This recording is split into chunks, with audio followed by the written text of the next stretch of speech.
నమస్తే, welcome to behind the headlines. నేను హిమోర్ష. ముందుగా బిహైండ్ ద హెడ్లైన్స్ లో మెయిన్ పాయింట్స్ చూసుకుంటే, పాలమూరు వేదికగా మాజీ సీఎం కేసీఆర్ కు సీఎం రేవంత్ రెడ్డి సవాల్. అంటే పాలమూరులో బీఆర్ఎస్ ఎజెండాలు, అదేవిధంగా జెండాలు ఎగరనివ్వమన్నారు సీఎం రేవంత్ రెడ్డి. అదేవిధంగా 2034 వరకు కాంగ్రెస్ దే అధికారం, చేతనైతేనే కేసీఆర్ అడ్డుకోవాలని సవాళ్ళైతే పిలిచినట్టు తెలుస్తోంది. మరి 10 ఏళ్లలో ఏ ఒక్క ప్రాజెక్టునైతే కేసీఆర్ పూర్తి చేయలేదని కూడా ఫైర్ అయ్యారు మన రేవంత్ రెడ్డి. పాదయాత్రలు ముఖ్యంగా పొర్లు దండాలు చేసినా కూడా పాపాలు తీరవని విమర్శించారు రేవంత్ రెడ్డి. భీమా, నెట్టెంపాడు, కోయిల్ సగర్, అదేవిధంగా పాలమూరు, రంగారెడ్డి ఏ ప్రాజెక్ట్ అయినా కేసీఆర్ పూర్తి చేశారా అంటూ నిలదీయడం కూడా జరిగింది. ఇదే నేపథ్యంలో మేకవన్నే పులి వంటి కేసీఆర్ ను తెలంగాణ ప్రజలు నమ్మారన్న సీఎం. అంటే మరి ఎవరు నమ్మారు, మరి ఎవరిని మోసం చేశారు? మరి కేసీఆర్ ఏనాడైనా రైతుల సమస్యల గురించి ఆరా తీశారా అని అడుగుతున్నారు సీఎం రేవంత్ రెడ్డి. మరి ఎందుకు ఇంత దుర్మార్గానికి లోనవుతున్నారు? అసలు ఎలాంటి అంశాలు జరిగినాయి ఒక్కసారి అయితే మనం తెలుసుకుందాం. దాంట్లోకి ఒక్కసారి వెళ్లే ముందైతే మనకు జూమ్ లైవ్ లో సిద్ధంగా ఉన్నారు మన రామ్మూర్తి గారు, బీఆర్ఎస్ లీడర్ అయినటువంటి. అదేవిధంగా మన సెకండ్ గెస్ట్ కూడా సిద్ధంగా ఉన్నారు, గంగవరపు వెంకటరెడ్డి గారు, బీజేపీ లీడర్. నమస్కారం అండి. శ్రీధర్ గారు, కాంగ్రెస్ పార్టీ సెక్రటరీ. అదేవిధంగా నమస్కారం sir, good morning. Good morning sir. Hello, మొదటగా రామ్మూర్తి గారిని అయితే మన రామ్మూర్తి గారితో మాట్లాడదాం. రామ్మూర్తి గారు నమస్కారం అండి. మనం ముందుగా చూసుకుంటే ఇప్పుడు 10 ఏళ్లలో ఏ ఒక్క ప్రాజెక్టునైతే కేసీఆర్ పూర్తి చేయలేదని సీఎం రేవంత్ రెడ్డి చేసిన ఆరోపణలు ఇప్పుడు ఒక సంచలనం రేపుతున్నాయి. మరి 10 ఏళ్లలో ఏ ఒక్క ప్రాజెక్టును పూర్తి చేయలేదని మరి ఎందుకలా అనడం జరిగింది? అసలు దీని మీద ఉన్న సారాంశం ఏంటి? అసలు దీన్ని ఏ విధంగా తీసుకొచ్చుంటారు? ఆయన చాలా విషయాలు నిన్న మాట్లాడిన విషయాల్లో పచ్చి అబద్ధాలు, అదే విధంగా బ్రోకర్ మాటలు మాట్లాడినట్టుగా క్లియర్ గా అర్థమైంది. ఎంత ప్రాజెక్టుల మీద గానీ తెలంగాణ మీద గానీ నాకు అవగాహన లేదు. 2 ఏళ్ళు మొత్తం తిరిగినా కూడా నేను మొత్తం 14 ఏళ్ళు 15 ఏళ్ళు నేను రాజకీయం చేసిన తర్వాత కూడా నేను జెడ్పీటీసీ అయినా, ఎంపీటీసీ అయినా, ఇంకేదేదో చెప్పిండు. అన్ని మాటలల్లా నేను మొత్తం కంప్లీట్ గా అసలు ఏం జరిగింది, ఏ విధంగా మాట్లాడిన అన్నది నేను మొత్తం ఒక బేరే చేసుకుంటే అసలు నీళ్ల మీద కానీ కనీస అవగాహన లేని వ్యక్తి మాట్లాడినట్టు అనిపించింది. అదే విధంగా అసలు ఆయన జిల్లా మీదనే ఆయనకు అవగాహన లేకపోతే ఆయన ముఖ్యమంత్రి ఎట్లయిండో నాకు అర్థం అవ్వట్లేదు. ఇప్పుడు అసలు తెలంగాణ పూర్వం ఎంత వాటర్ వచ్చేది కృష్ణా మీద, తెలంగాణ వచ్చిన తర్వాత ఎంత నీళ్ళు వచ్చినాయన్న కూడా విషయాలు కూడా తెలియదు. అసలు పెండింగ్ ప్రాజెక్టులను రన్నింగ్ ప్రాజెక్టులు వేసిందే కేసీఆర్ గారు. అసలు శ్రీశైలం ప్రాజెక్టు విషయం మాట్లాడతాడు, అదే విధంగా నాగార్జున సాగర్ మాట్లాడతాడు. అది ఎన్ని సంవత్సరాల గట్టిలో కూడా ఆయనకు పూర్తి అవగాహన లేదు. ఇప్పుడు అసలు ప్రాజెక్టుల విషయంలో కేసీఆర్ గారు ఏం చేసిల్లో, ఏ విధంగా మాట్లాడినా ప్రపంచ వ్యాప్తంగా అందరికి తెలుసు. ఇంకోటి ఏంటంటే ఆయన కేసీఆర్ గారిని ఒక మీడియా ప్రతినిధి అడిగితే కేసీఆర్ అంటే నీళ్లు అంటే కేసీఆర్ అంటే ఆయన వ్యాంగ్యంగా మాట్లాడుతున్నాడు. ముఖ్యంగా ఏంటంటే అసలు ఈయన ఏం చేసిండు, అసలు ఈయన వాస్తవంగా ముఖ్యంగా పాలమూరు రంగారెడ్డి ప్రాజెక్టును అడ్డుకున్నదే ఈయనే. ముఖ్యంగా భూసేకరణ విషయంలో కూడా పచ్చి అబద్ధాలు చెప్పిండు. ఇక భూసేకరణ జరగలేదన్న మాట అయితే అసలు బ్రోకర్ ముచ్చట. అసలు గత ప్రభుత్వము మొత్తం ఈ పాలమూరు రంగారెడ్డి కోసం 27,368 ఎకరాలు సేకరించాలి. అందులో 27,191 ఎకరాలు ఆల్రెడీ సేకరించినాం. ఒక 177 ఎకరాలు సేకరించాలి. కనీసం 170 ఎకరాలు సేకరించినోడు నేను చాలా విసురుతున్నా. ఒకవేళ మీ ప్రభుత్వం వచ్చినప్పటి నుంచి 30 నెలలు ఉంటున్నావుగా, 30 నెలల్లో నువ్వు భూసేకరణ ఎంత చేసినావు బయట పెట్టు. మేమెంత చేసినామో ఆల్రెడీ రికార్డులు ఉన్నాయి. బ్రోకర్ మాటలు మాట్లాడుకుంటా, మొత్తం ఏదో వ్యక్తిగత హననం చేసుకుంటా, ఓ పర్సనల్ గా మాట్లాడుకుంటా, అదే విధంగా తాగుడుతో ముడి పెడతావు. అసలు నువ్వే లిక్కర్ అంటే నువ్వు వచ్చిన తర్వాత లిక్కర్ ఎంత అమ్ముతున్నారు? అదే విధంగా ఇంకో మాట మాట్లాడతాడు. అసలు కేసీఆర్ గారిని అనడానికి అసలు ఈయనకు అసలు హక్కేమున్నది? మొన్నటి దాకా హేట్ స్పీచ్ అసలు హేట్ స్పీచ్ లో ఫస్ట్ అరెస్ట్ చేయాల్సింది నిన్ను. ఇంకా అసలు ఇంకోటి ఏంటంటే పాలమూరు రంగారెడ్డి ఆల్రెడీ 90% కంప్లీట్ అయిన విషయం పాలమూరు రంగారెడ్డి బిడ్డలందరికీ తెలుసు. అదే విధంగా ఒక ప్యాకేజ్ 3లో 2 కిలోమీటర్లు తవ్వితే 30 TMC నీళ్ళు వచ్చి తీరుతాయి. ఆల్రెడీ పంపులు, అదే విధంగా రిజర్వాయర్లు, టన్నెల్స్ అన్ని రెడీ అయి ఉన్నాయి. కానీ ఇప్పుడు ఇంకా ఆల్రెడీ 4 TMC అంటే స్టోరేజ్ కూడా అయినాయి. కానీ ఎందుకు అబద్ధాలు ఆడుతున్నా నాకు అర్థం కాదు. ఏమో మాట్లాడుతున్నారు చెప్పండి. నెక్స్ట్ మనమైతే నెక్స్ట్ గెస్ట్ కి వెళ్ళిపోదాం. రామ్మూర్తి గారు ఒక నిమిషం ఆగండి. ఇక నెక్స్ట్ ఎక్కడ అయిందండి? ఇప్పుడు మీరు అడిగిన క్వశ్చన్ కంప్లీట్ కాలేదు. ఇప్పుడు గత 9.5 ఏళ్ళు మేము ఏం చేసినామంటే, ఇప్పుడు ఆడ ప్రాజెక్టుల గురించి కొన్ని చెప్పిండుగా, దిండి లిఫ్ట్ ఇరిగేషన్ ప్రాజెక్ట్. అది వాస్తవంగా 3,50,000 ఎకరాలకు మేము నీళ్లు అందించే ప్రయత్నం చేసినాం. అదే విధంగా కోయిల్ అసలు ఇంకోటి ఏంటంటే కోయిల్ సాగర్ అసలు కాలేదు, కంప్లీట్ కాలేదు, ఇవన్నీ మొత్తం అంతా పెండింగ్ ప్రాజెక్ట్ అన్నాడు. నేనేం చెప్తున్నా అంటే లెక్కలతో సహా చెప్తున్నా. ఇందులో ఏమైనా అబద్ధం ఉంటే నేను ముక్కు నెలకు రాక్తా, లేకపోతే రేవంత్ రెడ్డి రాక్తా అడగండి. కోయిల్ సాగర్ 2014 ముందు 0 ఎకరాలు, మేము వచ్చిన తర్వాత 38,250 ఎకరాలకు ఆల్రెడీ ఇప్పుడు నీళ్లు పారుతున్నాయి. అదే విధంగా కల్వకుర్తి లిఫ్ట్ ఇరిగేషన్ ప్రాజెక్టు మేము రాకముందు 2014 ముందు 13,000 ఎకరాలు మాత్రమే పారేది. మేము వచ్చిన తర్వాత 3,07,000 ఎకరాలకు నీళ్లు అందుతున్నాయి. ఇది 2,600 కోట్లతో మేము కంప్లీట్ చేసినాం. ఇది 1984 లో స్టార్ట్ చేస్తే 30 ఏళ్ళు పట్టింది. ఎందుకంటే తెలంగాణ మీద ప్రేమ ఉంటే కదా తొందరగా అయ్యేది. మేము వచ్చిన తర్వాత వాస్తవంగా ఉరకలే తీసినాం. అదే విధంగా 3,07,000 ఎకరాలకు ఇప్పుడు నీళ్లు అందుతున్నాయి. అదే విధంగా నెట్టెంపాడు లిఫ్ట్ ఇరిగేషన్ మేము రాకముందు 2014 ముందు 2,000 ఎకరాలే, మేము వచ్చిన తర్వాత ఇప్పుడు 1,42,000 ఎకరాలకు నీళ్లు అందిస్తున్నది. అదే విధంగా భీమా లిఫ్ట్ ఇరిగేషన్ ప్రాజెక్ట్ బిఫోర్ 12,000 ఎకరాలు మాత్రమే, మేము వచ్చిన తర్వాత 1,55,000 ఎకరాలకు నీళ్లు అందుతున్నాయి. అదే విధంగా కోదండరామ సాగర్, అదే విధంగా ఇతర చిన్న ప్రాజెక్టులు, దాంతో పాటు తుమ్మిల లిఫ్ట్ ద్వారా 55,000 ఎకరాలకు నీళ్లు అందుతున్నాయి. ఈ విధంగా మొత్తం 10 లక్షల ఎకరాలకు మేము నీళ్లు అందిస్తే ఏమీ ఇయ్యలేదట. అదే విధంగా పాలమూరు మొత్తం రంగారెడ్డి జిల్లా, ఉమ్మడి పాలమూరు రంగారెడ్డి జిల్లా, అదే విధంగా ఇప్పుడు దక్షిణ తెలంగాణకు మొత్తము మిషన్ కాకతీయ చెరువులతోని మొత్తం ఆల్రెడీ పూడికలు తీసినాం. ఏ విధంగా రాష్ట్ర వ్యాప్తంగా 42,000 చెరువులలో అందులో కూడా సింహభాగంగా ఆడగూడెం అయిపోయింది. అదే విధంగా ఇప్పుడు మిషన్ భగీరథతో ఇంటింటికి నీళ్లు కూడా ఇచ్చినాం.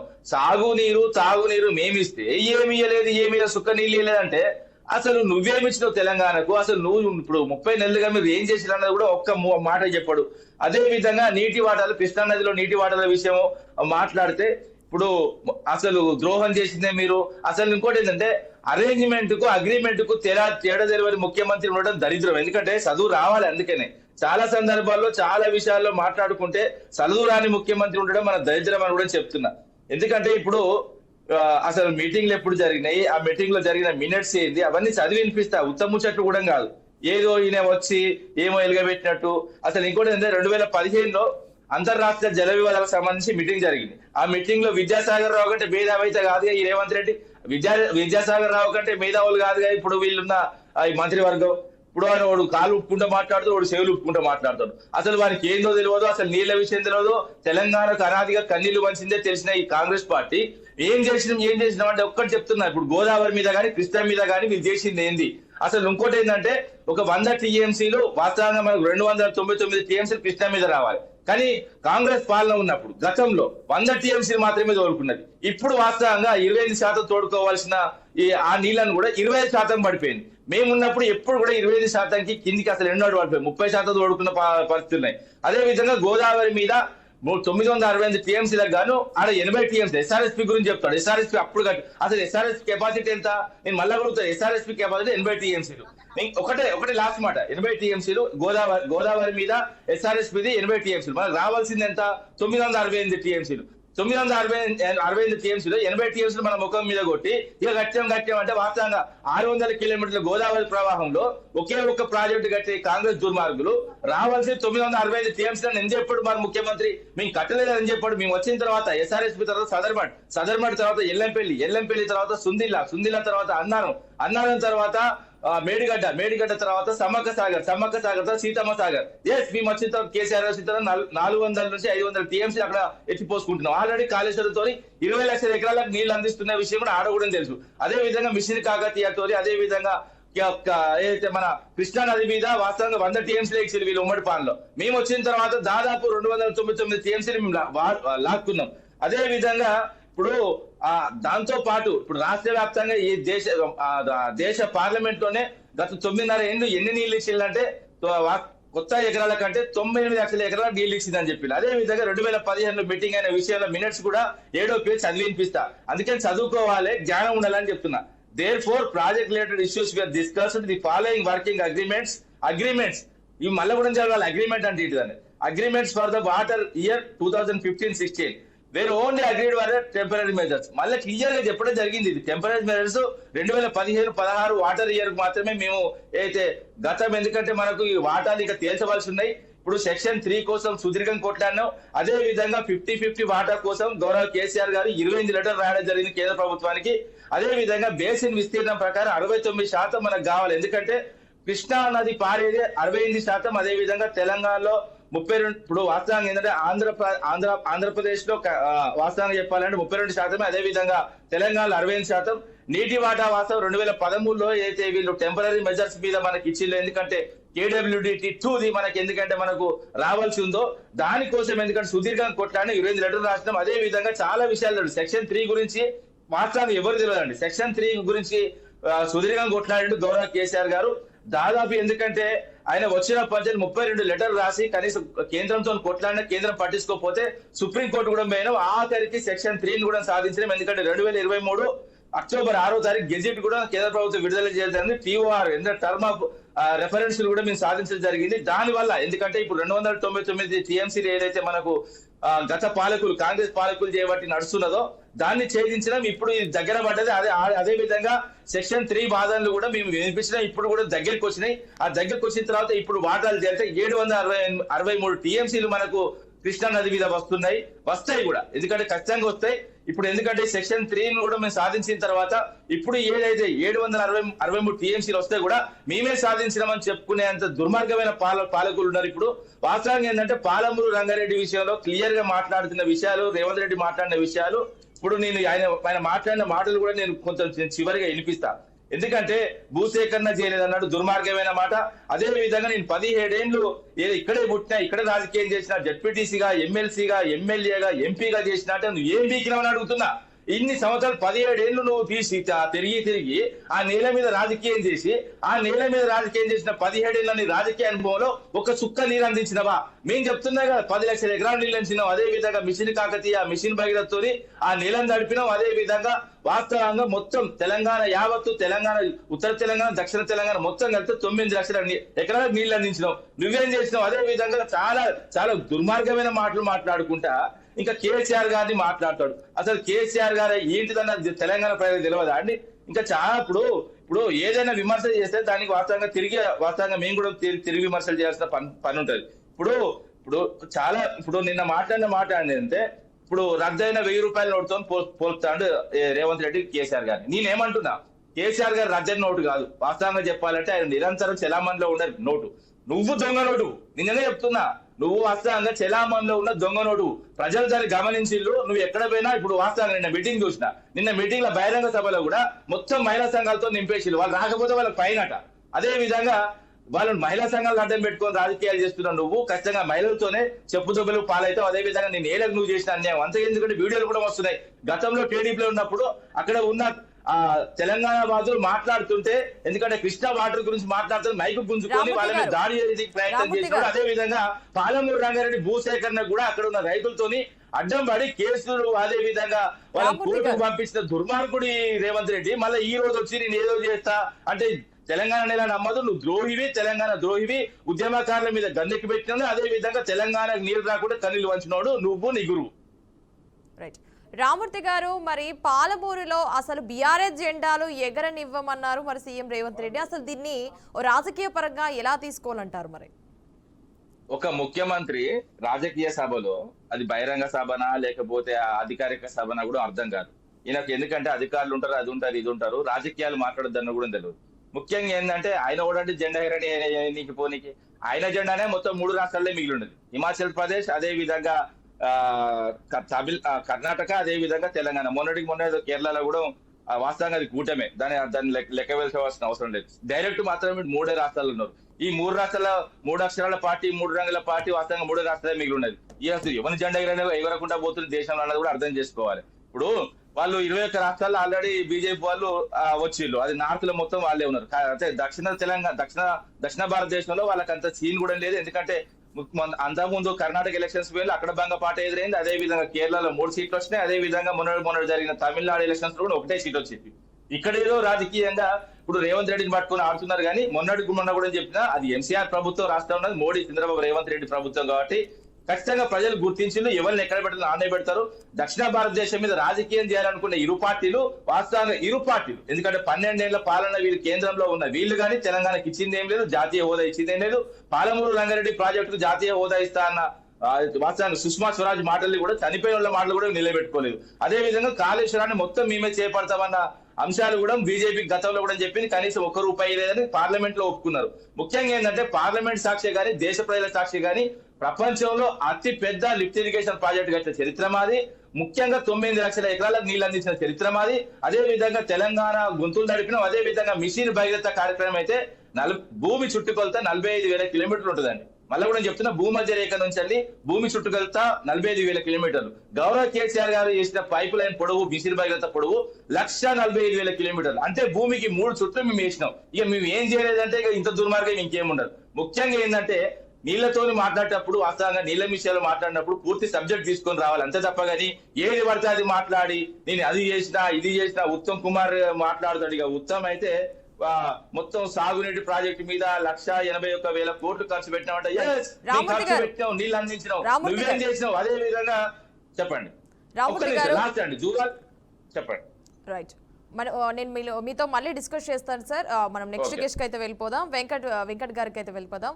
వెంకట్ గారు నమస్కారం అండి. నమస్తే. నమస్తే, గుడ్ మార్నింగ్ సార్. ఇప్పుడు చెప్పండి, మరి రేవంత్ రెడ్డి చేసిన వ్యాఖ్యలు అసలు రాజకీయ పరంగా ఏ విధంగా తీసుకోవచ్చు అంటారు? అసలు మీరు దీన్ని అంటే మరి దీన్ని విమర్శిస్తారా, మరి ఏమంటారు? మరి ఇప్పుడు ఒకటి హిమవర్ష గారు, నా పేరు గంగాపురం వెంకటరెడ్డి. చాలాసార్లు సరిదిద్దుకోమని చెప్పాను, దయచేసి అది సరిదిద్దుకుంటే బాగుంటుంది. నా పేరు గంగాపురం వెంకట్ కాదు, గంగాపురం వెంకటరెడ్డి గారు, అది గుర్తుంచుకోండి. నెంబర్ 1. నెంబర్ 2, ఇవాళ మీరు ఏదైతే చర్చ పెట్టారో రేవంత్ రెడ్డి గారికి సంబంధించినటువంటిది, గత 2.5 సంవత్సరాలుగా రేవంత్ రెడ్డి గారు మాట్లాడుతున్నటువంటి భాష కానివ్వండి, యాస కానివ్వండి, ఆవేశం కానివ్వండి, అర్థం లేనటువంటి వాదనలు కానివ్వండి, విమర్శలు కానివ్వండి, ముఖ్యంగా భారతీయ జనతా పార్టీ మీద చేస్తున్నటువంటి వాడిని మేము తీవ్రంగా ఖండిస్తున్నటువంటి ఒక సందర్భం.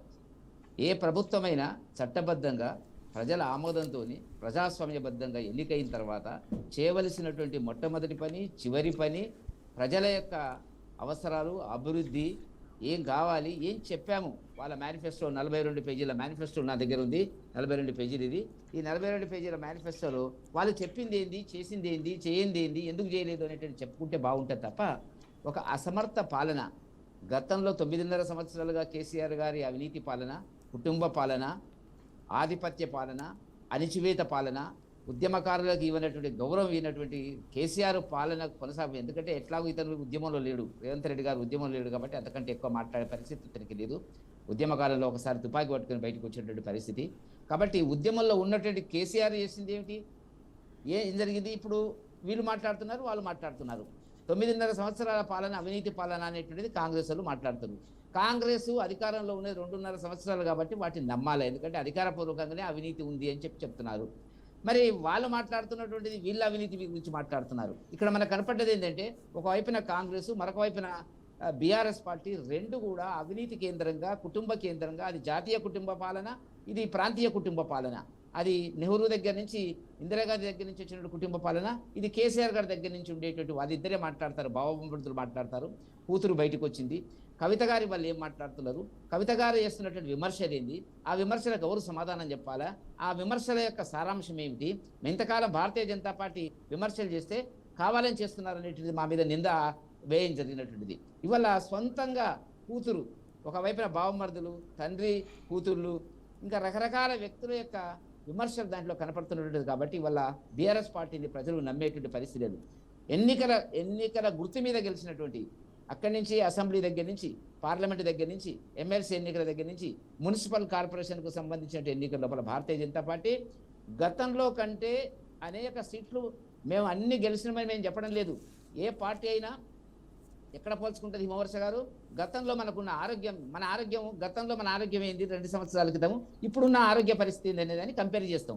గతంలో ఒక విద్యార్థికి వచ్చిన మార్కులు ఎన్ని, ఇప్పుడు వచ్చిన మార్కులు ఏంది అనేది మనం కంపేర్ చేసుకుంటాము. ఒక అభివృద్ధి కోణం జీడిపి గతంలో ఎంత ఉంది భారతదేశానికి, ప్రపంచంలో ఇక్కడ ఎంత ఉంది, తెలంగాణకి ఎంత ఉంది అని మనం పోల్చుకుంటాం. ఆ కోణంలో ఆలోచించినప్పుడు భారతీయ జనతా పార్టీ బ్రహ్మాండంగా మున్సిపల్ ఎన్నికల లోపల పార్టీల, మున్సిపల్ ఎన్నికల్లో కాకుండా అంతకుముందు ఎమ్మెల్సీ ఎన్నికల్లో మేము గెలిచాం, పార్లమెంట్ ఎన్నికల్లో గెలిచాం, పార్లమెంట్ ఎన్నికల్లో మా 35% ఓట్లు వచ్చినాయి. 35% ఓట్లు వస్తాయా, నా 8 సీట్లు గెలుస్తారా అంటే మరి నూరు తెరిచి చూసినటువంటి ప్రతిపక్ష పార్టీలు ఇవాళ ఏం సమాధానం చెప్తే? కాబట్టి ఇవాళ భారతీయ జనతా పార్టీ మోదీ గారి నాయకత్వం లోపల భారతదేశం ప్రపంచవ్యాప్తంగా ఒక చూపెటు వైపు ఉన్నది. కాబట్టి తెలంగాణలో మా పాత్ర మాకున్నది.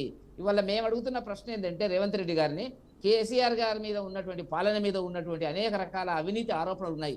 వివిధ దేశాల్లో వాటి యొక్క ఎంక్వైరీలు ఉన్నాయి. కొన్ని ఎంక్వైరీలు పూర్తయినాయి. విద్యుత్ శక్తి కొనుగోలుకు సంబంధించిన ఎంక్వైరీ పూర్తయింది. దుమ్ము పట్టిపోయింది రేవంత్ రెడ్డి గారి టేబుల్ మీద ఉన్నటువంటి పరిస్థితుల వల్ల.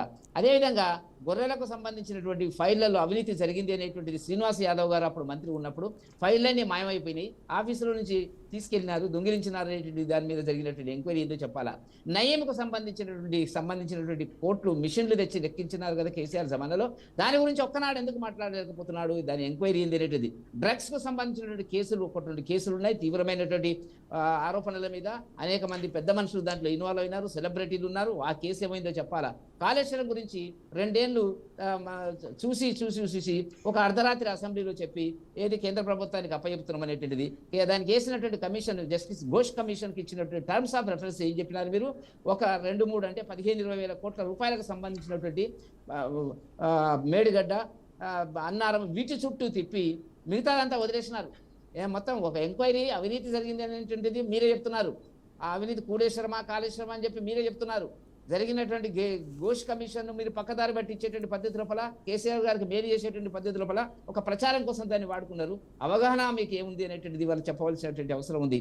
అదేవిధంగా ఫోన్ ట్యాప్కు సంబంధించిన కేసు ఏమిటి? కేటీఆర్ మీద ఉన్నటువంటి కేసు ఏదైతే ఉందో ఛార్జ్ షీట్ ఇచ్చినారన్నారు. ఒకటి నేను అడుగుతున్న ప్రశ్న, భారతీయ జనతా పార్టీ అడుగుతున్న ప్రశ్న స్పష్టంగా ఏంటంటే అవినీతి జరిగిందని అధికారంలోకి వచ్చినారు, ద్రవ్య వినియోగం జరిగిందని అధికారంలోకి వచ్చినారు, కుటుంబ పాలన అనేటువంటిది అధికారంలోకి వచ్చినారు. మరి మీరు చేసింది ఏంటి? ఒక్క కేసులో అయినా ఛార్జ్ షీట్ చేసి నేరాపరం ఉన్నటువంటి బాధ్యత కలిగినటువంటి గత మంత్రులను, ముఖ్యమంత్రి గారిని విమర్శిస్తున్నారు. వాళ్ళు ఎట్లా మీరు కేసీఆర్ గారు మాట్లాడరు? ఎందుకంటే అవినీతికి సంబంధించి కానీ అసెంబ్లీలో వచ్చి మాట్లాడే ధైర్యం కేసీఆర్ గారు లేదు కాబట్టి దాన్ని చూసుకొని మీరేమంటున్నారు? వల్ల ప్రచారం చేస్తున్నారు. ప్రజలు మళ్ళొకసారి గెలవడానికి ప్రయత్నం చేస్తున్నారు. చచ్చిపోతున్నటువంటి ప్రజలకు దూరమైనటువంటి బీఆర్ఎస్ పార్టీని నిలబెట్టే ప్రయత్నం లోపల వాళ్ళకు బంధుత్వాలు ఉన్నాయి, మేనమామల బంధుత్వాలు ఉన్నాయి. గతంలో వాళ్ళు కాంగ్రెస్తో కేంద్రంలోను రాష్ట్రంలోను మంత్రివర్గంలో ఉన్నారు. మేము ఎప్పుడు భారతీయ జనతా పార్టీ కూడా మేము వాళ్ళ సంబంధాలు లేవు, మాకు మేము కలిసి పనిచేయలేదు, కలిసి పోటీ చేయలేదు. కాబట్టి ఇవాళ చచ్చిపోతున్నటువంటి బీఆర్ఎస్ పార్టీని కనీసం లేపాలా అంటే రోజు విమర్శలు చేస్తే కొంత వీళ్ళే అధికారంలోకి వచ్చే పరిస్థితి ఉందేమనేటువంటిది వస్తే ఓట్లు చీలిపోతే మళ్ళొకసారి అధికారంలోకి వస్తామనేటువంటిది రేవంత్ రెడ్డి గారి పాలన. 2029 అంటున్నాడు, 2028 ఎన్నికలు జరగాలి అంటే జమిలి ఎన్నికలు వస్తాయనే పరిస్థితి. వెంకట్ గారు అసలు కొంతమంది ప్రజలు ఏమంటున్నారు అంటే రేవంత్ రెడ్డి అసలు కాంగ్రెస్ ప్రభుత్వం వచ్చిన తర్వాత ఇచ్చిన 6 గ్యారెంటీలే సరిగా అమలు చేయడం లేదు అంటే 2034 వరకు కాంగ్రెస్ అనేది అధికారంలో ఉంటుంది అని చెప్పేసి సీఎం రేవంత్ రెడ్డి అయితే ధీమా వ్యక్తం చేసినట్టు కూడా తెలుస్తుంది. అసలు దీన్ని ఏ విధంగా తీసుకొచ్చి అంటారు? మరి ఇప్పుడు వాస్తవమే కదా, 6 గ్యారెంటీల్లో మహిళలకు సంబంధించి ఒక బస్సులు, అది కూడా బస్సులల్లో పురుషులు టికెట్లు తీసుకుంటున్నటువంటి పురుషులు ఏమో నిలబడిపోతున్నారు. ఉచితంగా వెళ్ళేటువంటి మహిళ నేను వ్యతిరేకించడం లేదు, వాళ్ళు వెళ్ళాలా దాని కాదని. దానికి ప్రత్యామ్నాయ ఏర్పాట్లు చేయలేదు. ఇంతవరకు కూడా బస్సుల సంఖ్య పెంచలేదు, తగ్గించినారు. బస్సులకు రకరకాల పేర్లు పెట్టి టికెట్ ఉన్న బస్సులు, టికెట్ లేని బస్సులు, ఆధార్ కార్డు ఉన్న బస్సు అని రకరకాలుగా చేస్తున్నటువంటి పరిస్థితి. ఎందుకంటే నాకు అప్పుడప్పుడు నేను బస్సులో ప్రయాణించేటువంటి ఒక అవకాశం నాకు లభిస్తుంది, నేను గమనించినటువంటి అంశం అది. తప్ప ఏ స్కీమ్ కరెక్ట్ చేసినాడో చెప్పండి. ముఖ్యంగా రైతు భరోసా, సరే గత ప్రభుత్వం కొంత ఇబ్బందులు ఉన్నా లేదా అనేటువంటిది వారిని అమలుపరిచిన మాట వాస్తవం, రాజకీయాలకు అతీతంగా మాట్లాడుతున్నాడు. ఇప్పుడు ఈ గవర్నమెంట్ వచ్చిన తర్వాత 2 వాయిదాలు బహిరంగంగా ఎగ్గొట్టినారు. మొన్న ఒక వాయిదాకు వచ్చేటప్పటికి 2 ఎకరాలకు వేసినారు, దాని గురించి మాట్లాడలే. రైతుల గురించి మాట్లాడినాడు మొన్న ఒక సభలో. ఏమిటి? పంటలు మార్చండి, దేశంలో ప్రపంచంలోనే అత్యున్నత వ్యవసాయ రంగ ఫలితాలు కనిపిస్తాయి అనేటువంటి మాట, ఆ మాట గురించి చెప్పలే. అదేవిధంగా రుణాలకు సంబంధించినటువంటి కొంతమందికి ఇచ్చినారు, కొంతమందికి ఎగ్గొట్టడం జరిగినటువంటిది. ఏది చేసినా కూడా 25 to 30% ఇంప్లిమెంట్ చేసినారు, 70% రేవంత్ రెడ్డి గారు అమలుపరచలేదు. ఉద్యోగాలకు సంబంధించినటువంటిది మీరు 1 సంవత్సరం లోపల 2 లక్షల ఉద్యోగాలు అన్నారు. ఎన్ని ఉద్యోగాలు ఇచ్చారో చెప్పాలా? రిటైర్ అయిన ఉద్యోగస్తులకి పెన్షన్ ఇచ్చేటువంటి పరిస్థితి లేదు, వాళ్ళకి రావాల్సిన డబ్బులు ఇచ్చే పరిస్థితి లేదు. అప్పులు పెరిగినాయి, వాళ్ళు అప్పులు చేసినారు నిజమే. మీరు చేసిన అప్పులు ఏంది? 4 లక్షలు దాటిపోయినటువంటి అప్పులు మీరు చేసినటువంటి పరిస్థితి. కాబట్టి ఏమనంటే మాకు తెలియకుండానే అధికారంలోకి వచ్చిండ్రా? బట్టి విక్రమార్క గారు, రేవంత్ రెడ్డి గారు లక్కడికాపూర్లో ఉండేటువంటి ఒక హోటల్లో సెమినార్లో మాట్లాడినారు. ఎన్నికలకు ముందు మాకు తెలుసు, how to mobilize the finances we know very well అన్నారు. ఇప్పుడేమంటున్నారు? వాళ్ళు అప్పులు చేసినారు కాబట్టి మేము చేయలేకపోతున్నాం అనేటువంటి పరిస్థితి. ఏం చేయలేకపోతున్నాం, ఇది కాదు సమాధానం. కాబట్టి 6 గ్యారెంటీలు కాదు, ఇంకా 420 గ్యారెంటీలు ఈ మేనిఫెస్టోలో ఉన్నాయి. వీటిలో ఏది చేసే పరిస్థితి. బీసీలకు బడ్జెట్లో 20% 20,000 కోట్లు ఇస్తామన్నారు. ఎంత ఇచ్చినారో చెప్పమనండి. అధికారం కోసము, అవకాశం కోసము, కార్యకర్తల సంతృప్తి కోసము, కార్యకర్తల పదవుల కోసము అనేక కార్పొరేషన్లు కులాల పారిగా మీరు నియమిస్తున్నారు. వాటి బడ్జెట్ ఎక్కడుంది? వాటి చేయాల్సిన కార్యక్రమాలు ఏందో చెప్పాలి కదా వాటికి. కాబట్టి కేవలం రాజకీయ అవసరాల కోసము మాత్రమే కాంగ్రెస్ పార్టీ ఏం చేయలేనటువంటి ఒక నిస్సాయ ఆర్థిక సంక్షోభంలోకి రాష్ట్రాన్ని నెట్టివేసినటువంటి క్షణంలో ఇప్పుడు మాట్లాడుతున్నటువంటిది ఏంటంటే ఆ పార్టీ ఎట్లా చేసింది, ఈ పార్టీ కిషన్ రెడ్డి గారింటి ముందు ఓ వడ్లు పారబోస్తామని అంటున్నాడు. మీరు ఈ వాస్తవానికి ఇవాళ 52 నుంచి 53 లక్షల మెట్రిక్ టన్నుల ధాన్య సేకరణ జరిగింది. గత సంవత్సరం 72-71 లక్షల మెట్రిక్ టన్నులు సేకరించడం జరిగింది. సేకరిస్తున్నది కేంద్ర ప్రభుత్వం. ఆ డబ్బంతా కేంద్ర ప్రభుత్వం, వీళ్ళు ఇచ్చేదేం లేదు. వీళ్ళు ఏదో పొడిచినట్టు మాట్లాడుతున్నారు. మేము పేమెంట్ చేస్తున్నాం. మీరు పేమెంట్ చేసేది ఫుడ్ కార్పొరేషన్ ఆఫ్ ఇండియా బ్యాంకుల ద్వారా చెల్లిస్తుంది. సేకరణ మాత్రమే మీ బాధ్యత. కాబట్టి 6 గ్యారంటీలకు సంబంధించినటువంటి విషయం లోపల ఘోరంగా విఫలమైంది. 2.5 సంవత్సరాలు 30 మాసాలు గడిచిపోయింది. ఇంకొక 24 మాసాలే ఉంటుంది. ఆ తర్వాత 6 మాసాలకు వచ్చేటప్పటికి ఏమవుతుందంటే ఎన్నికల కోణం జరుగుతుంది. కాబట్టి ఆ దాన్ని తప్పించుకోవడానికి రోజు ఒక డ్రామా ఒక సంచలన భరిత చిత్రంలాగా ఏదో ఒక విషయం గురించి మాట్లాడము. ఆ మాట్లాడే భాష కూడా ఎవరి గురించి మాట్లాడినా మాటలు కూడా చాలా అగౌరవంగా ఉంటుంది, అసభ్యకరంగా ఉంటుంది. ఎంతకాలం మీరు మాట్లాడతారు? అధికారంలో పిసిసి ప్రెసిడెంట్ అదే మాట్లాడినారు ఆవేశంగా. ఇప్పుడు అధికారంలోకి వచ్చినాక మీరు అదే మాట్లాడుతున్నారు. మీరు చేయాల్సిన పనులు మీరు చేయకుండా చేయాల్సిన బాధ్యత మీ మీద ఉన్నాక విమర్శలు ఎందుకండి? ఎవరి మీద విమర్శలు ఏంది? మీరు చేసింది ఏంది? కేంద్ర ప్రభుత్వం కావాల్సింది ఏందో అడగండి. రిప్రజెంట్ చేస్తూనే ఉన్నారు. చాలా విషయాల మీద ప్రస్తావన వస్తున్నటువంటిది. కేంద్ర ప్రభుత్వం రైల్వేలకు సంబంధించి 5 లక్షల కోట్లకు సంబంధించినటువంటి నిధులు, అదేవిధంగా బుల్లెట్ ట్రైన్స్కు సంబంధించినటువంటి 4 లక్షల కోట్లు మంజూరు చేయడం జరుగుతున్నటువంటిది. ఇంకా కావాలేందో అడగాల కానీ మాకేమి ఇచ్చిండ్రు, మా రూపాయలు 42%. చిన్నపిల్లాడు మాట్లాడితే దేశం ఆర్థికంగా బలంగా ముందుకెళ్ళినటువంటి ఒక పరిస్థితిలో ఇవాళ రేవంత్ రెడ్డి గారి పాలన చరమగీతం పాడుతుంది. పరిపాలనకు సంబంధించి వచ్చే ఎన్నికల లోపల ఘోర పరాజయం జరుగుతుంది. భారతీయ జనతా పార్టీ వైపు ప్రజలు చూస్తున్నారు అనేటువంటిది మనకు ఉన్నటువంటి 2 పార్టీలను చూసినారు. ఇప్పుడు భారతీయ జనతా పార్టీకి ఒక అవకాశం ఇవ్వాలని తెలంగాణ ప్రజలు భావిస్తున్నది. ఆ అంచనాలు మాకున్నాయి. రైట్.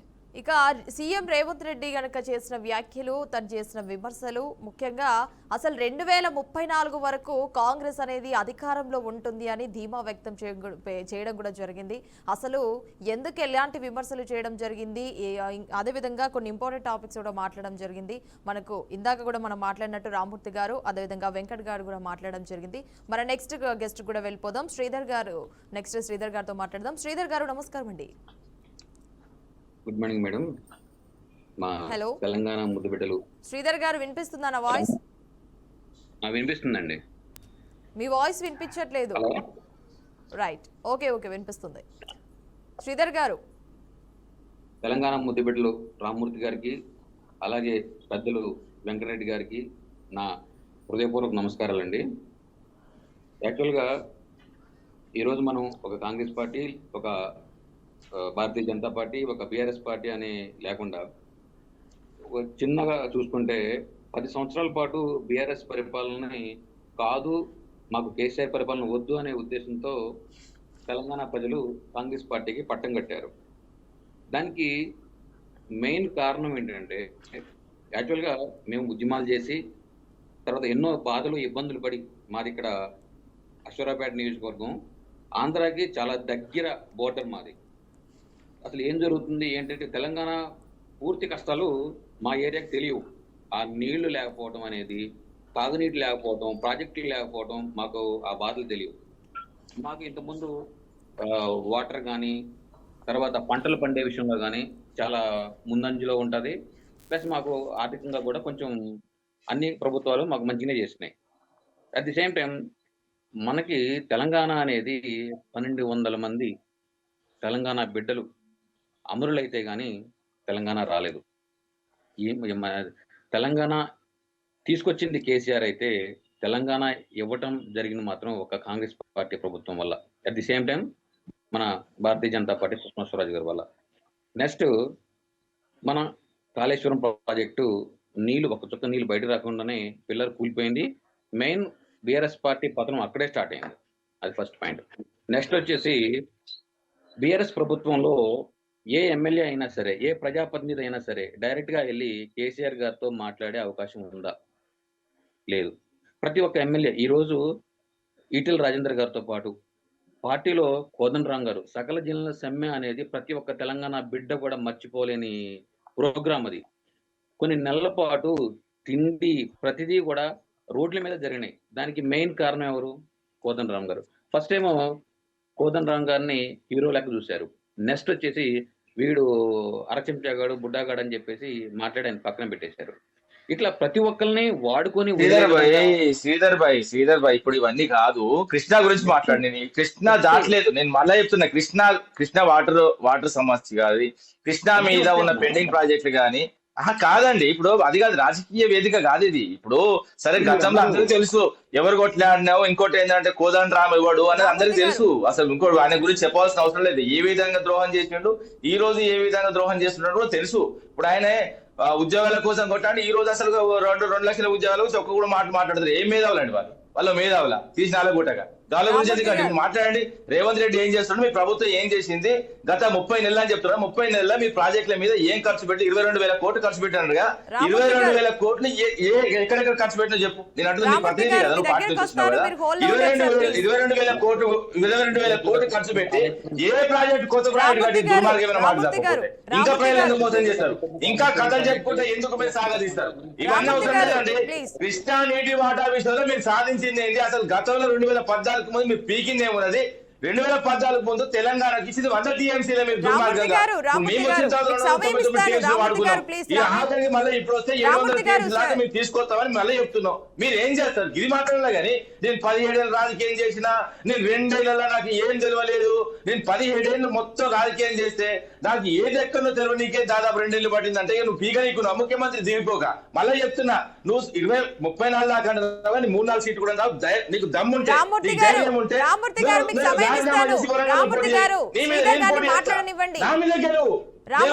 కేసీఆర్ కాదు, నువ్వు కేటీఆర్ కాదు, అది చెప్తున్నా హరీష్ రావు కాదు, నీది రేవంత్ రెడ్డిది. నీ దమ్ము ఉంటే నీ ఎమ్మెల్యే రాజీనామా చేయొచ్చు, నీ ఎమ్మెల్యే రాజీనామా చేసి నేను పోటీ చేస్తా. నేను చెప్తున్నా కదా, నీ మీద ఒక్క పైసా కూడా నేను పెట్టకుండా పోటీ చేస్తా, నా మీద గెలువు. ఎందుకంటే రాజకీయాలు మాట్లాడుకుంటా, రాజకీయాలు కాదు కన్నీళ్ళ విషయం ఇది. తెలంగాణ కన్నీళ్ళ విషయం, ఇంకా రాజకీయమైంది నాకు అర్థమైతలేదు. గెలిచి 30 నెలలు అయితే 30 నెలలు కూడా నువ్వు కేసీఆర్ తిరిగి గెలిచినావా? కేసీఆర్ గురించి గిన్నె ఎకరాలు ఏ ఎకరాలు ఏడాలి నేను మొత్తం నీ తల మీద మొత్తం అన్ని పోతున్నాయి వెంట్రుకలు తప్ప ఏం లేదు.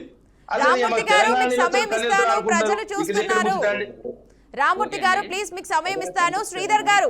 శ్రీధర్ గారు మీకు కంటిన్యూ చేయండి. మిమ్మల్ని ఒక క్వశ్చన్ అడగదలుచుకున్నాను. ఏంటి అంటే ఇప్పుడు రేవంత్ రెడ్డి ఒక నిమిషం శ్రీధర్ గారు ఉద్యమాలు జరిగినాయి, స్వార్థ రాజకీయాల కోసం కాంగ్రెస్ స్వార్థ రాజకీయాల కోసం ఆయన పదవి కోసం కాంగ్రెస్ సంఖ్యలతో తెలంగాణ అన్యాయం చేస్తున్న ఆయన విషయం కాదు, ఇప్పుడు కోదండరాం విషయం కాదు చర్చించుకునేది. కృష్ణా వాటర్ గురించి మాట్లాడుకున్నాం అంతే. కృష్ణా వాటర్ లో 2014 ముందు మీరు ఏం చేసిందో, 2023 తర్వాత మీరు ఏం చేసిందో చెప్పు. ఒక నిమిషం రామూర్తి గారు. సుధీర్ గారు మీరు చెప్పండి. మిమ్మల్ని ఒక క్వశ్చన్ అడగదలుచుకున్నాను. ఈ శ్రీధర్ గారు ఇప్పుడు నార్మల్ గా మనం చూసుకుంటే సీఎం రేవంత్ రెడ్డి గారు ఏమంటున్నారంటే కేసీఆర్ ఏనాడైనా అంటే రైతుల సమస్యలు ఏ రోజైనా పట్టించుకున్నారా అంటున్నారు. మరి కాంగ్రెస్ ప్రభుత్వం వచ్చిన తర్వాత మరి ఎంతమంది రైతుల సమస్యలు పరిష్కారం అయ్యాయి ఒకసారి తెలియజేయండి ప్లీజ్. కాంగ్రెస్ ప్రభుత్వం వచ్చిన తర్వాత ఈరోజు మనకి వ్యవసాయదారులు వరి పంట యొక్క ఉత్పత్తి క్వింటాలు పెరిగినాయి. ప్లస్ ప్రతి ఒక్కరికి కూడా ఉచిత విద్యుత్తు ప్లస్ గృహానికి ఉచిత విద్యుత్తు అన్నీ కూడా కరెక్ట్గానే ఇస్తున్నారు, దాంట్లో ఇబ్బంది ఏం లేదు. ఈరోజు బయట అంతర్జాతీయంగా ఉన్న సమస్యలను కూడా అర్థం చేసుకొని దానికి అనుగుణంగా ప్లాన్ చేసి ఎటువంటి ఇబ్బంది లేకుండా రైతులకు ఏర్పాటు చేస్తున్నారు. నెక్స్ట్ ఇంకోటి అంటే కేసీఆర్ గారి ప్రభుత్వంలో రైతులకి చేశారు, దాన్ని తప్పుపట్టట్లేదు. ప్లస్ ఏంటంటే దానికి మెయిన్ ఏంటంటే ₹10 పని చేస్తే ₹1 ఖర్చు పెట్టారు. అక్కడ అవినీతి జరిగింది. తెలంగాణ యొక్క సొమ్ము బయట ఆంధ్రాలో పాలైపోయింది. ఈరోజు మన కాంట్రాక్టర్లు మొత్తం కూడా వాళ్ళు తెచ్చేసి వాళ్ళు పెట్టుకొని వాళ్ళ జేబులు నింపడం కోసం చేశారు. వీళ్ళు బయట మాటలు మాత్రమే తెలంగాణ మాటలు మాట్లాడుతూ ఉన్నారు. లోపల జరిగే ప్రాజెక్టుల యొక్క కాంట్రాక్ట్లు ఇవన్నీ కూడా ఆంధ్ర వాళ్ళ చేతుల్లోకి వెళ్ళిపోతూ ఉన్నాయి. మొన్న జరిగింది కూడా అదే జరిగింది. పవన్ కళ్యాణ్ ఏమన్నాడు, ఈ ఆంధ్ర వాళ్ళు కాంట్రాక్ట్లు వద్దని చెప్పి పంపించగలరా మీరు అని చెప్తా ఉన్నారు. సో ఇక్కడ జరిగింది ఏంటంటే మీరు ఇంకోటి కూడా అబ్జర్వ్ చేసుకోండి. తెలంగాణలో ఒక నల్గొండ ఒక ఖమ్మం జిల్లాల్లో తెలంగాణ కాంగ్రెస్ పార్టీ మొత్తం కూడా క్లీన్ స్వీప్ చేస్తే ఆంధ్ర వాళ్ళు ఎక్కువగా ఉన్న మనకి అటు హైదరాబాద్ సరౌండింగ్స్ ఏరియాలో బీఆర్ఎస్ పార్టీకి ఎక్కువ మెజార్టీ వచ్చింది. సార్ దాన్ని కూడా మనం అర్థం చేసుకోవాలి. కాళేశ్వరం ప్రాజెక్టులో కట్టారు, దానివల్ల ఉపయోగం ఏమైనా ఉందా? ఆ ఓపెనింగ్ కాకుండా 20 లక్షల ఎకరాలు నీళ్ళు వస్తున్నాయి ఇప్పుడు ప్రజెంట్. 40 లక్షల ఎకరాల కోసం కట్టినప్పుడు 20 లక్షల ఎకరాలు వస్తుంది. సాగునీటి శాఖ నుంచి తీసుకో లెక్కల్ని అవసరమైతే ఏ ప్రాజెక్ట్ ఎంత వస్తానో కూడా చెప్తా. ఆఖరికి మీ కొండా సురేఖ, మీ మంత్రి ఉత్తమ్ కుమార్ రెడ్డి ప్రతిసారి నీళ్లు వదిలిపెట్టి ఏ సీజన్ లో ఎంత నీళ్లు కూడా వదిలిపెట్టలో కూడా చెప్తా. 20 లక్షల ఎకరాలకు నీళ్లు వదిలిపెట్టి మొన్న కాళేశ్వరం కూడా కూలిపోయింది. అబద్ధాలు మాట్లాడుకుంటా ఇంకెన్ని రోజులు మభ్య పెడతారు? ఇవన్నీ వద్దు ముచ్చట్లు. రైట్. సుధీర్ గారు మీరు అలాగే హోల్లో ఉండండి. సుధీర్ గారు మీరు అలాగే హోల్లో ఉండండి. రామూర్తి గారు మరి మీరు చెప్పండి, ఇప్పుడు రైతుల సమస్యలను కేసీఆర్ నిజంగానే పట్టించుకోలేదన్న విమర్శపై అసలు బీఆర్ఎస్ స్పందన ఏంటి? దీని ఏ విధంగా తీసుకొచ్చుంటారు? అసలు భారతదేశంలో 28 రాష్ట్రాలు, 8 కేంద్ర ప్రాంతాలు. మేము మా ప్రభుత్వం 2014 వచ్చేంత వరకు ఎక్కడ రైతు బంధు ఉందని చెప్పండి. రైతుల సమస్యల గురించి శ్రీధర్ గారు మీకు కూడా టైం ఇచ్చాను. శ్రీధర్ గారు మీరు హోల్లో ఈ గురించే మాట్లాడుతున్నా. కేసీఆర్ గారు రైతుల సమస్యలు పట్టించుకోకపోవడం కాదు, రైతుల సమస్యలు పట్టించుకుంటున్నారు. కానీ ఆయన యొక్క విజన్ అనేది 100% ఫుల్ఫిల్ కాలేదు. అదే నువ్వు చెప్తా. అది కాదు విజన్ ఒక్కసారి వాళ్ళు కూడా కంప్లీట్ కాదు. కొన్ని బాగా చెప్తా. ఏదైనా స్టెప్ బై స్టెప్ అవుతుంది. ఇప్పుడు మీరు పరిపాలన 2047 నుంచి స్వాతంత్రం వచ్చిన ఇప్పుడు 2014 వరకు చాలా ఏళ్ళు మీరు పరిపాలన మీరు ఏం చేసిందో కూడా చెప్తా. అనేది కాదు ముచ్చట్లు కాదు. కానీ నేను ఏమంటున్నా, ఇప్పుడు తెలంగాణ నేల మీద వాస్తవంగా రైతు బంధు పుట్టేంత వరకు ఏ రైతు కన్నా దేశంలో రైతు బంధు వచ్చిందా? రైతు బీమా 5 లక్షలు రైతు ఎక్కడైనా పాపం పొరపాటున ఎక్కడైనా చనిపోతే కూడా కనీసం కాన్లోడ్ కూడా లేకుండే. అసలు పొలానికి పోయిన రైతు ఇంటికి వస్తున్న గ్యారెంటీ కూడా లేదు. కరెంట్ షాకో లేకపోతే అడవి పందులు కొట్టో లేకపోతే ఇంకా వివిధ వాస్తవంగా ఆత్మహత్యలు చేసుకోనో అన్నంలో పురుగు మంది కలుపుకొని చనిపోయిన రోజులు కోకొల్లలుగా ఉన్నాయి. వాళ్ళని ఆదుకున్న ప్రభుత్వాలు కూడా లేవు. ముఖ్యంగా ఏంటంటే మేము వచ్చిన తర్వాత ఏం జరిగిందన్నది కూడా ప్రపంచ వ్యాప్తంగా తెలుసు, దేశవ్యాప్తంగా తెలుసు. రైతులకు మేము ఏం చేసినా కూడా తెలుసు. ఇంతకుముందు ఇప్పుడు ఆ సాగు విస్తీర్ణం మేము ఒక్క నిమిషం భాగం, ఎందుకంటే చాలా పెద్ద సబ్జెక్ట్, చిన్న సబ్జెక్ట్ కూడా కాదు. 2014 ముందు నేను మళ్ళీ అంటున్నా, సాగు విస్తీర్ణం తెలంగాణలో ఇప్పుడు కేసీఆర్ ఏం చేయాలి అంటున్నారు కదా, ఏం చేసిండో మీకు చిన్నగా అర్థమయ్యేటట్టు చెప్తా, సామాన్య జనాలకు కూడా అర్థమయ్యేటట్టు చెప్తా. సాగు విస్తీర్ణం 2014లో 1.31 కోట్లు, అంటే 1,31,00,000 లక్షలు ఉండే, 1,31,00,000. 2023 వరకు వచ్చే వరకు 2,20,00,000 ఎకరాలకు మేము నీళ్ళు అందించినాం. అంటే 80% పెంచినాము. అంటే ఉత్తర పెరిగేది కదా అండి, ఇప్పుడు గాలి పెరిగేది కదా. అదే విధంగా సాగునీటి విస్తీర్ణం మళ్ళీ కూడా చెప్తున్నా, సాగునీరు ఎంత మారేది. 2014 ముందు 62.45 లక్షల ఎకరాలకు మాత్రమే నీటి పారకం ఉండేది. 2023లో 1,35,00,000 ఎకరాలకు నీళ్ళు అందించినాం. అంటే దాదాపు 159% పెంచినాం. అదే విధంగా వరి సాగు విస్తీర్ణం, ఇంతకుముందు వరి పెరిగిందన్నారు కదా. నేనేమంటున్నా, కాంగ్రెస్ ప్రభుత్వం రాగానే లేకపోతే కేంద్రంలో బీజేపీ ప్రభుత్వం రాగానే తెలంగాణ నేల మీద వరి వికసించి వాళ్ళ మొక్కలు చూసి పండలేదండి. గతంలో మేము తీసుకున్న నిర్ణయాలు, 9.5 ఏళ్ళు తీసుకున్న నిర్ణయాల వల్ల సాగు విస్తీర్ణం 2014లో 22.74 లక్షల ఎకరాలు మాత్రమే ఉండదు. వరి సాగు విస్తీర్ణం 22.74 లక్షల ఎకరాలు. అదే విధంగా 2023-24 వరకు 65.95 లక్షల ఎకరాలకు, అంటే 3 రెట్లు పెరిగింది. 180% వరి విస్తీర్ణం పెరిగింది. అదే విధంగా ఉత్పత్తి 2014లో 65 లక్షల టన్నులు మాత్రమే ఉండేది. మేము వచ్చిన తర్వాత 2023 వరకు 2.7 లక్షల టన్నులు అయితే ఇప్పుడు దిగుబడి అవుతుంది దాదాపు. ఎందుకంటే ఇలాంటి ముచ్చట్లు మాట్లాడుకోవాలి కానీ ఇప్పుడు మేమేం చేసినాం మీరేం చేసినాం అనుకుంటే మాట్లాడుకుంటే పోతే చాలా ఉంటుంది. ఇంకోటి చాలా విషయం, ఇంకోటి ఏంటంటే ఇప్పుడు ఉత్తమ్ కుమార్ రెడ్డి మాట్లాడతాడు, దూరాల నుంచి లాస్ట్ మాట్లాడు. రామూర్తి గారు ప్లీజ్ కంక్లూడ్ చేద్దాం. రామూర్తి గారు ప్లీజ్ మిమ్మల్ని ఫైనల్ చెప్తా. ఇప్పుడు దూరాల నుంచి శ్రీశైలం తీసుకొచ్చిళ్ళు, అది తీసుకురావడం బ్లండర్ మిస్టేక్. అంటే నీ అంత అజ్ఞాని ప్రపంచం మొత్తంలో ఐస్కాంతం పెట్టి వెతుకులన్నా దొరకడు ఉత్తమ్ కుమార్ రెడ్డి. మళ్ళీ కూడా చెప్తున్నా, దూరాల నీటి సామర్థ్యం 7 TMCలు మాత్రమే. అదే విధంగా శ్రీశైలం నీటి సామర్థ్యం 308 TMCలు. 1 కాదు 2 కాదు. ఇలాంటి మాటలు మాట్లాడుకుంటే పోతే అసలు ఎవరిని నువ్వు తప్పుదో పట్టిస్తున్నావు, ఏడి తీసుకుపోతున్నావు తెలంగాణ రాష్ట్రాన్ని. ఇంకోటి, పాలమూరు రంగారెడ్డి ఏదైతే ఎత్తిపోతల పథకం జూరాల సోర్సు వాస్తవంగా చెప్పండి, దానికి దీనికి తేడా కూడా చెప్పిన. అదే విధంగా 35 రోజులు మాత్రమే జూరాల నుంచి వెళ్ళి ఎత్తిపోసుకోవచ్చు, కానీ శ్రీశైలం బేస్ గా 120 రోజులు ఎత్తిపోసుకోవచ్చు. అదే విధంగా ముంపుకు గురయ్యే గ్రామాలు 47 గ్రామాలు ఏదైతే జూరాల సోర్స్ గా. అదే విధంగా ఇప్పుడు మా డిజైన్ ద్వారా 3 గ్రామాలే, అది కూడా పెద్ద గ్రామాలు 3, అదే విధంగా చిన్న తండాలు 20. అదే విధంగా ముంపుకు గురయ్యే జనాభా 84,400 ఏదైతే సంఖ్య ఉన్నదో ఇది వాస్తవంగా దాదాపు 11,000 మాత్రమే. ఈ విధంగా మేము పాలమూరు రంగారెడ్డి ఎత్తిపోత పథకాన్ని వాస్తవంగా ముందు తీసుకుపోయినాం. దాదాపు 90% కంప్లీట్ చేసినాం. ఓన్లీ ఒక 10% ముందు తీసుకపోతే సరిపోతుంది. అదే విధంగా 26 లక్షల ఎకరాలకు మీరు ప్లాన్ చేసినని ఆయన నోట్లకెళ్ళి ఒప్పుకున్నాడు ముఖ్యమంత్రి. మళ్ళీ నిన్న అన్నాడు ఈ పెండింగ్ ప్రాజెక్టులు అదే విధంగా పాలమూరు రంగారెడ్డి కంప్లీట్ చేస్తే 26 లక్షల ఎకరాలకు నీళ్ళు అందిస్తా అంటే ఇక నువ్వు అర్థం చేసుకోవాలి. మేము పని చేసినావు, నువ్వు ఏం బీకలేదని. 26 లక్షల ఎకరాలకు మేము డిజైన్ చేసిన ప్రాజెక్టు వాస్తవంగా మీరు అనుకున్న కాడ జూరాల కాడ చెప్తే దాదాపు 11 లక్షలు మాత్రమే ఉండేది. కాబట్టి మేము ఇప్పుడు నీ నోట్లకెళ్ళి వచ్చిన నిజం ఏంటంటే 26 లక్షల ఎకరాల కంటే ఎస్ మా ప్లాన్ ప్రకారం అక్కడ నీళ్లు లేవు, ఇక్కడ నీళ్లు ఉన్నాయి.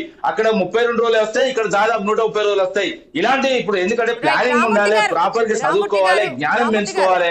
అదే విధంగా ఒక నేల ముఖ్యమంత్రి అయిన తర్వాత నేలకి ఏమైనా చేసిపోవాలి. అంతే తప్ప గానీ నేను తంతా గుదుతా పేగులు మెడలు వేసుకుంటా నువ్వు చచ్చిపో నేను చచ్చిపో నువ్వు రజన్ నోటు నేను రజన్ ఎందుకని ఉచ్చముచ్చట్లు నువ్వు టైం పాస్ రాజకీయాలు చేసుకుంటే ఇంకెన్ని రోజులు అండి. నేను మళ్ళీ కూడా చెప్తున్నా ముఖ్యమంత్రి అనే వ్యక్తి పరిపాలన మీద దృష్టి పెట్టాలి తప్ప పరిసర ప్రజల మీద దృష్టి పెడితే మాత్రం నేలకు దొక్కుతారు. అదే విధంగా ప్రాంతానికి మోసం చేసినామని ప్రాంతంలో వాతావరణం పాతి పెడతాం, ప్రాంతీయతోడు మోసం చేస్తే ప్రాంతం వెలుపల వరకు తరిమి కొట్టాం. అది కాలోజీ మాటలు మళ్ళీ కూడా ఇక్కడ నిజం చేస్తామని చెప్తున్నాం. రైట్ రామూర్తి గారు, ఫైనల్ గా మిమ్మల్ని ఒక చిన్న క్వశ్చన్ అడగదలుచుకున్నాను. ఇప్పుడు ప్రస్తుతం ఉన్న కాంగ్రెస్ ప్రభుత్వం పాలమూరు ప్రాంత అభివృద్ధికి అసలు కీలక చర్యలు తీసుకుందంటారా, తీసుకోలేదు? అసలు చర్యలు అనేవి తీసుకుందంటారా, తీసుకోలేదంటారా? నేనేమంటున్నా అండి, సున్నా అండి. ఎందుకంటే పాలమూరు రంగారెడ్డి సున్నా కూడా మళ్ళీ గుండు సున్నా, ఉత్త సున్నా కూడా కాదు, గుండు సున్నా. ఇప్పుడు వీళ్ళు వచ్చిన కంటే ఏం చేసి చెప్పానండి. ఇప్పుడు SLBC ఉన్నదండి.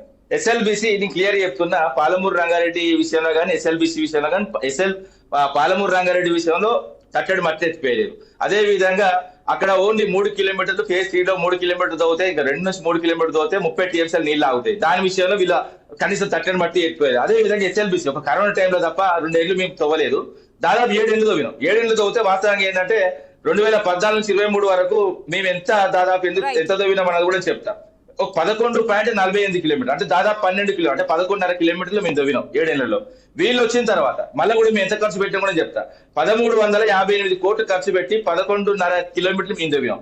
ఎందుకంటే వీళ్ళు వచ్చిన 30 నెలల్లో 18 మీటర్లు తవ్వినాడు. 18 మీటర్లు. ఆ 18 మీటర్లు తవ్వి కూడా ఆ మిషన్లు ఏమైనా అక్కడ కూలిపోతే వాస్తవంగా అది కొలాప్స్ అయితే దానిలో 8 మంది చనిపోయిందండి. 8 మందిలో వాస్తవంగా 2 ఇంజనీర్లు అదే విధంగా 6 కార్మికులు. ఇంతవరకు ఒక 2 శవాలను బయటకు తీసేది కానీ మిగతా వాళ్ళకి ఇంత ఆనవాళ్ళు కూడా దొరకలేదు. ఇలాంటి దుర్మార్గమైన ప్రభుత్వము ఏం చేసిందండి? మేము చెప్తున్నా 11.5 కిలోమీటర్లు దాదాపు 7.5 ఏళ్లలో మేము తవ్వుతే 30 నెలలు వచ్చింది. 30 నెలల్లో 18 మీటర్లు అండి. ఇప్పుడు మనం అంగిలు వేసుకుంటాం కదా, 1 మీటర్ 2 మీటర్లు 3 మీటర్లు, మన 2 మీటర్లు 3 మీటర్లు బట్ట మనకే అవుతుంది. 18 మీటర్లు తవ్విన దుర్మార్గులు మొబిలైజేషన్ పేరిట అటు కాళేశ్వరంలో అంతకుముందు కాళేశ్వరం ప్రాజెక్ట్ అక్కడ రీడిజైన్ మీ తీసుకొచ్చిన అంతకుముందు అక్కడ అయితే మహారాష్ట్ర బార్డర్ లో మొబిలైజేషన్ పీరియడ్ అక్కడ లాక్కపోయిళ్ళు. దాని తర్వాత ఇప్పుడు ఈ మొబిలైజేషన్ పీరియడ్ లాక్కపోతున్నారు. ఇంకోటి ఏంటంటే ఇప్పుడు పచ్చి అబద్ధాలు చెప్తాడు. అసలు కనీసం భూసేకరణ చేయలేదని చెప్తాడు. అసలు భూసేకరణ జరగలేదన్న ముచ్చట ఎక్కడైనా ఉన్నదా అండి? అసలు పాలమూరు రంగారెడ్డిలో భూసేకరణ మొత్తం కంప్లీట్ గా జరిగిన విషయం అందరికీ తెలుసు. మళ్ళీ కూడా చెప్తున్నా, ఎందుకంటే ఇప్పుడు 27,368 ఎకరాలు సేకరించగా, ఎందుకంటే ఇప్పుడు మేము అందులో 27,191 సేకరించాం. వాస్తవం కావాల్సింది 27,638 ఎకరాలు. దానిలో 27,191 సేకరించినాం. ఇంకా 177 ఎకరాలు మాత్రమే సేకరించాలి. కానీ 4,000 ఎకరాలు సేకరించాలని దుర్మార్గమైన మాటలు మాట్లాడుతున్నాడు. అంటే ఇప్పుడు మళ్ళీ ఎక్కడ తీసుకొస్తాడు, మళ్ళీ ఏం చేస్తాడు? అసలు ఈయన వాస్తవంగా చెప్పాలంటే పాయింట్ లాంగ్ కోరుకోమండి మంచిది, అంతే తప్ప కానీ ఇదంతా ఎందుకంటే ఇవన్నీ. రైట్ రామూర్తి గారు, కంక్లూడ్ చేద్దాం, మనకు టైం కూడా లేదు. నెక్స్ట్ వచ్చేసి వెంకట్ గారికి వెళ్ళిపోదాం. వెంకట్ గారు, మీరు చెప్పండి, ఇప్పుడు రేవంత్ రెడ్డి విసిరిన సవాల్కు కేసీఆర్ లేదా అదేవిధంగా బీఆర్ఎస్ నాయకత్వం ఎలా స్పందించే అవకాశం ఉందంటారు? అసలు ఏ విధంగా స్పందిస్తుంది? ఫైనల్ గా కంక్లూడ్ చేయండి సార్ ప్లీజ్. ఇప్పుడు ఒక్కటండి, ఇరిగేషన్ ప్రాజెక్టులకు సంబంధించి కేసీఆర్ గారు ఏదో ఉద్ధరించినాను అనేటువంటి మాట ఏదైతుందో పూర్తిగా అబద్ధం. తెలంగాణ నీళ్లను, కృష్ణా నీళ్లను ఆంధ్రకు అమ్ముకున్నదే కేసీఆర్ గారు. 299 TMCలకు ఎందుకు సంతకం చేసినాడు అనేటువంటిది అయ్యా కేంద్రంలో ఉన్నవు నువ్వు ఇంత దుర్మార్గమైన మాటలేందే. 7 సంతకాలు పెట్టి 1 సంతకాలు పెట్టి చూపెట్టు. నేను లైవ్ లో ఉన్నా. అరేంజ్మెంట్ అగ్రిమెంట్ ఎవరు చేయాలి? KWD2 ఎప్పుడు ఇస్తావు? ఎప్పుడు ఇస్తావు? ఎక్కడండి? నేను మళ్ళీ కూడా చెప్తున్నా, పారిపోయాడు KWD2. అది నేమంటున్నా అండి, బ్రిజెస్ కమిషన్ దాన్ని ఎక్కడ ఇస్తామంటే వెళ్ళిపోయినాడా? అదే KWD2 ఎప్పుడు రిజల్ట్ ఇస్తామని చెప్పాడు. అదే విధంగా ఇట్లా పారిపోతారు ఎందుకండి? ఇప్పుడు వాళ్ళు కేంద్రంలో ఉన్నది వాళ్ళు తేల్చాల్సింది వాళ్ళు. కేంద్ర జలశక్తి సంఘం వెళ్ళిపోయిందండి. కేంద్ర జలశక్తి సంఘం ఇవ్వాలి కదా, దాన్ని పెంచి ఇవ్వాలి కదా. అదే విధంగా సెక్షన్ 3 ప్రకారం మా వాటా తేల్చి కృష్ణ నదిలా ఎక్కడదండి పారిపోతారు, సబ్జెక్ట్ ఏం చెప్తారు పొద్దుగాలే. రైట్, ఫైనల్ గా మరి ఏమంటారు రామ్మూర్తి గారు? అసలు నిజంగా ఇప్పుడు కాంగ్రెస్ ప్రభుత్వం 2034 వరకు కూడా ఉంటుంది, కొనసాగుతుంది, అధికారంలో ఉంటుంది అంటున్నారు కదా. అసలు నిజంగా ఉంటదంటారా? మీరేమంటారు? అసలు మీ నార్మల్ గా మీ వర్డ్స్ ఏంటి? మరి ఏ విధంగా తీసుకొచ్చుంటారు? నేనేమంటున్నా, 3-4 నెలలు ఇన్న ముఖ్యమంత్రి వస్తే మళ్ళీ కూడా చెప్తున్నా, 34 కాదు కదా, 54 కాదు కదా, 154 కూడా కాంగ్రెస్ పార్టీ తెలంగాణ నెల మీద ఉండదు. మళ్ళీ కూడా చెప్తున్నా, మళ్ళీ ఎలక్షన్స్ వస్తే ఒకవేళ ఇప్పుడు ఎలక్షన్స్ పెట్టమనండి, అప్పటిదాకా ఎందుకండి 34 ముచ్చట ఎందుకండి? ఈ రోజు పెట్టమని రాదు, మొత్తం అసెంబ్లీని రద్దు చేసి ఎలక్షన్లో పెట్టమని రాదు. దమ్ముంటే, దమ్మున నాయకుడు అయితే సరే, నీకు ఆ దమ్ము లేదు, నువ్వు ఒక్కనే రాజీనామా చేసి మా ఊళ్ళో మా పార్టీలో ఒక కార్యకర్తలు నిలబడదు. వాస్తవంగా హరీష్ రావు లేకపోతే కేసీఆర్ గారు కేటీఆర్ గారు కాదు, ఒక కార్యకర్తను, సామాన్య కార్యకర్తను ఎవరిని ఒక్కరు నిలబెడదాం ఈయన మీద. నిజంగా చెప్తున్నా, ఒక సామాన్య కార్యకర్త మీద ఈ ముఖ్యమంత్రి అభ్యర్థికి వెళ్తే నేను రాజకీయాలు పూర్తిగా తప్పుకుంటా. ఎందుకంటే ఇవన్నీ ముచ్చట్లు, ఇప్పుడు 34 ముచ్చట్లు, ఇప్పుడు రాజకీయ ముచ్చట్లు ఎందుకండి? నువ్వు తెలంగాణ నేలకి ఏం గ్యారంటీ ఇచ్చినావు, ఏం హామీలు ఇచ్చినావు? పాలమూరు రంగారెడ్డి విషయంలో నువ్వు కట్టడి మట్టి అయితే 30 నెలలుగా, అదే విధంగా ఎస్ఎల్బిసిలో శివాలయం కూడా నువ్వు ఏం మాట్లాడతావండి? ఇక సావులు కోరుకుంటారు. ఈ సావులు కోరుకునే ఎందుకంటే నాకు అర్థమైతే లేదు. నువ్వు రాదు తప్పుడేక, ఎందుకు తలకాయ మొత్తం తెలంగాణ కూడా దరిద్రం మొత్తం పోతుంది. అదే విధంగా కొంతమంది మా నాయకులను ఆయుషుడు మారీషుడు పోలుతాడు. నేను మళ్ళీ కూడా చెప్తున్నా, రేవంత్ రెడ్డి రేవంతాసురుడు. ఈ రేవంతాసురుడు నుంచి తెలంగాణ నేల ఏ రోజైతే విముక్తి జరుగుతుందో ఆ రోజే పండుగ చేసుకుంటా అంటే తప్ప కానీ ఈయనతో మొత్తంగా చెప్తారు తెలంగాణ నేలకు కానీ ఆయన కుటుంబానికి వెళ్ళే అమలు లేదండి. మొన్న కొట్టుకున్నాడు వాళ్ళ కుటుంబ సభ్యులు, వాళ్ళ తమ్ముడే కుర్చీ మడత పెట్టి కొట్టిందని తెలుస్తున్నది. ఎందుకండి ఇవన్నీ ముచ్చట్లు? ఇంకా మా కుటుంబాల గురించి మాట్లాడతారు. రైట్ రామ్మూర్తి గారు, thank you sir, thank you so much. అదేవిధంగా వెంకట్ గారు, thank you sir, thank you so much. Next Sudheer గారు కూడా thank you sir, thank you so much. Sridhar గారు, ఇవాళ మన బిహైండ్ ద హెడ్లైన్స్లో అయితే చాలా ఇంపార్టెంట్ టాపిక్ గురించి డిస్కస్ చేయడం జరిగింది. Thank you sir, thank you so much Rammurthy గారు. నమస్తే. చూసారు కదండి, ఇప్పుడు తెలంగాణ రాజకీయాల్లో మరి మొత్తం మీదట కాంగ్రెస్ బీఆర్ఎస్ మధ్య పోరునైతే మరి తీవ్రతరం చేస్తాయా? మరి కేసీఆర్ గారు అన్నట్లు 2034 వరకు కాంగ్రెస్ అనేది నిజంగానే అధికారంలో ఉంటుందా? మరి ఏ అండదండలతోని మరి ఇంతటి గట్టి మాట, మరి ఇన్ని విమర్శలు చేయడం అనేది దీన్ని ఏ విధంగా అసలు నిజంగా రాజకీయ పరంగా తీసుకోవచ్చా లేదా అన్న దాని గురించి అయితే మనం చాలా క్లియర్ కట్ గా మాట్లాడుకోవడం జరిగింది. నెక్స్ట్ ఎపిసోడ్ లో మళ్ళీ కలుద్దాం. Thank you. ఇదండి ఇవాల్టి బిహైండ్ ద హెడ్లైన్స్. మరొక ఎపిసోడ్ మళ్ళీ కలుద్దాం. చూస్తూనే ఉండండి BRK న్యూస్ తెలుగు సత్తా.